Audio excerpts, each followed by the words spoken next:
Welcome to Session 4 of the Happiness Workshop. My name is Wendy and I am a therapist at UWEC's Counseling Services. Today's session is on flow. Have you ever been completely immersed in a task to the point that you have no room left over to think about anything else? A time when you were oblivious to the outside world and focused only on the task at hand? Perhaps you were doing something that you love, like training for a sporting event or creating music, when suddenly you realized that time had totally passed you by? If you have answered yes to any of these questions, it's likely that you've experienced a state of flow. Flow is one of life's highly enjoyable states of being, where we are entirely in the present moment. When we are in a state of flow, we are more creative, productive, and happy. Flow is that magical place in between boredom and anxiety. Please enjoy the following video that offers a more complete explanation of what flow is.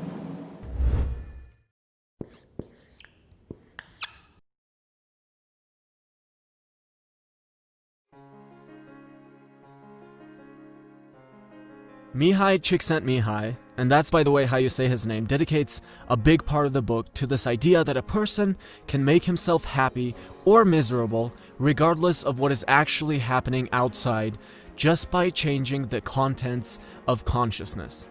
And he goes on to quote Epictetus and Marcus Aurelius and Viktor Frankl, so this idea isn't something new. It's been around for millennia now, but recently we've been able to gather more data on it. And I've talked about this idea ad nauseum by now, so I won't go into detail with it. I've talked about it in my videos about meditations and man's search for meaning and many other videos, but to touch on it briefly, people have this idea that if you just had a bigger house, you'd be happy. If you just had a nicer car, you'd be happy. If you just had a lot of money, you'd be happy. But that's just not how happiness works. Here's a graph adjusted for inflation that shows a period of about half a century where personal income tripled, but it didn't really affect how happy people were. After some basic point where your basic needs have been met, buying an even bigger house isn't the way to happiness. It's about changing the contents of your consciousness.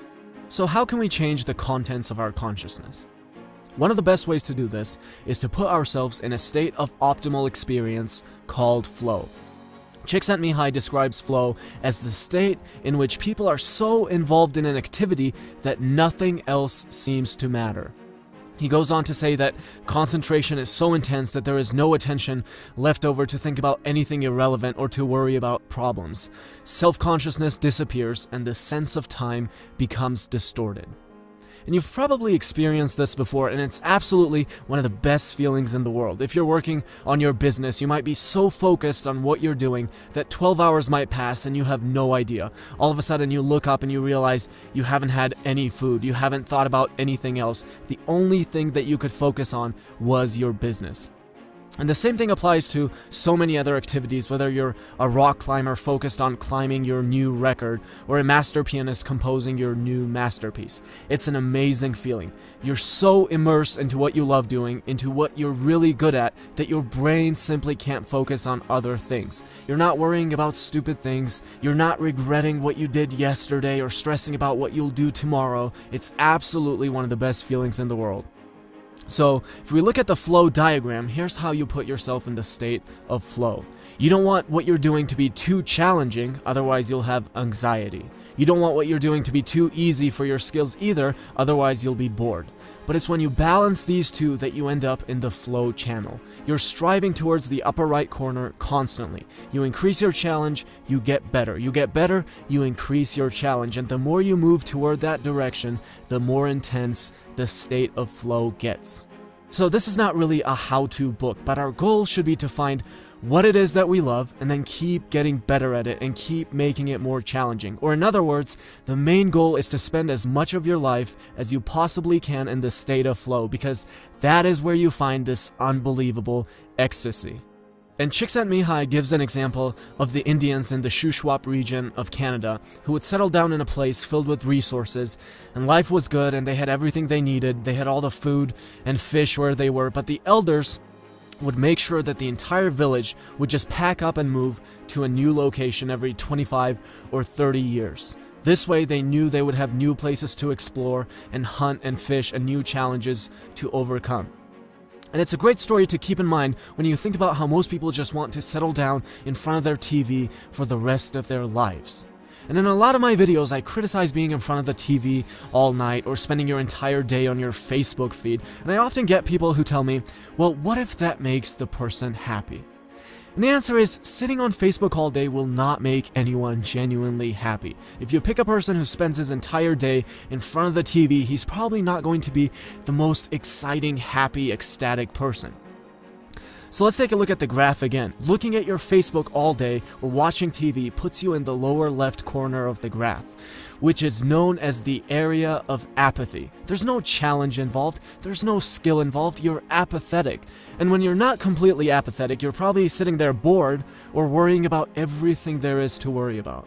So move away from that, move away from the boredom, apathy, and worry, and move towards ecstasy, which is what you'll experience when you hit the state of optimal experience called flow.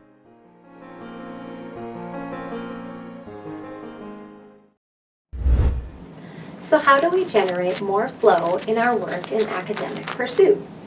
Here are a few things that you can try out to help to sharpen your focus. When you're setting out to study, start with an exercise to quiet your mind. Here are a few ideas. You can put on some music, close your eyes, and spend 1 minute visualizing that music being performed in concert. When the 1 minute is up, open your eyes, stop the music, and then shift your focus to the work you need to work on.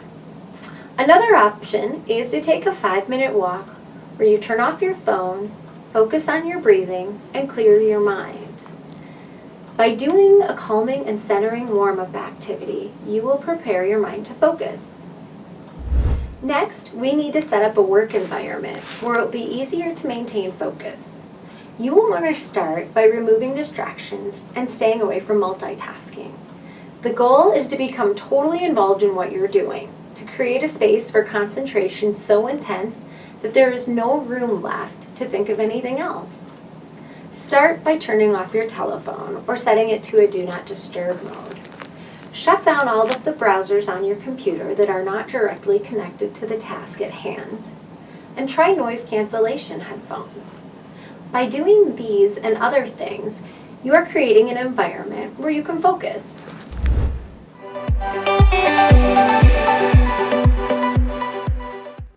Another important factor to flow is checking in with yourself frequently for feedback. One way to do this is to set an alarm on your telephone to go off every 30 minutes or hourly. Then set a goal for what you would like to achieve in that time frame. When the alarm goes off, it is a reminder to pause and check in to see if your actions have been moving you towards your goal. When the alarm goes off, ask yourself if you've accomplished what you wanted to during that time. If your actions don't align with what you had hoped to accomplish, this break will provide you the opportunity to assess the situation and figure out what needs to change. Perhaps you're hungry, and the hunger is distracting you and affecting your focus. Or maybe you didn't get enough sleep last night. With this data, you can determine what you need to do to get the best return out of your work time. Once you address anything affecting your focus, you can reset the alarm and set new goals for the next segment of time. Another strategy that can help you achieve flow is to create a space where you trust yourself and your abilities.